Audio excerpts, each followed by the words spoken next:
Hello friends, good afternoon. ইয়াদিপিয়া ব্লগে তোমাদের আরও একবার স্বাগত।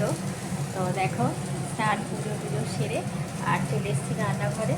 আর এখন হচ্ছে রান্না বসিয়েও দিয়েছি। তো এইদিকে হচ্ছে একটা চচ্চড়ি করছি।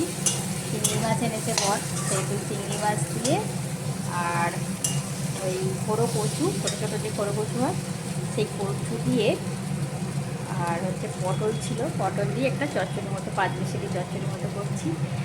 আর হচ্ছে এখানে হচ্ছে আমি হচ্ছে কুমড়ো ভাজা খেতে ভালোবাসি, তো সেই জন্য এখানে কুমড়ো ভেজে নিয়েছি আমার মতো অল্প করি।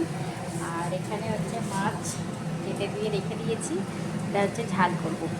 আর এই বর যেহেতু চিংড়ি মাছ চচ্চড়ি অতটা পছন্দ করে না, তো ওর হচ্ছে একটু ভাপা করতে বললো, তো সেই জন্য হচ্ছে মেখে রেখেছি, মানে ভাপাটা করবো।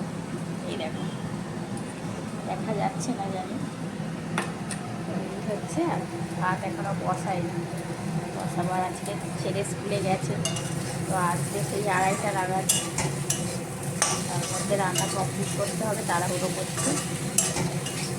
আসলে চিংড়ি মাছ কাটতে দেরিটা হয়ে গেছে, জানো তো চিংড়ি মাছ কাটতে কিরকম সময় লাগে। আর হচ্ছে লং ভিডিও দিতে পারছি না ইউটিউবে, এটাই আমার আফসোস। কারণ দেবো, সেজন্য এখন শর্টসের মাধ্যমেই ছাড়ছি। জল দিয়ে দেবো।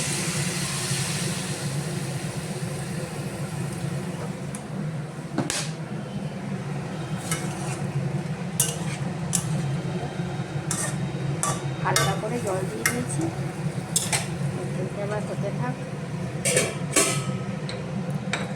আর হ্যাঁ, আরেকটা জিনিস করা হয়নি, যেটা হচ্ছে ওল এনেছে আজকে আমাদের রান্নাঘরে, সর্ষের খরা, মানে সর্ষের ঘরটা বলতে পারো।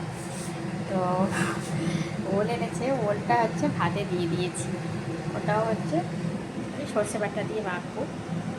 ফ্রেন্ডস আসি, দেখা হচ্ছে পরেরটা। যেটা ভালো লাগলে লাইক শেয়ার করবে।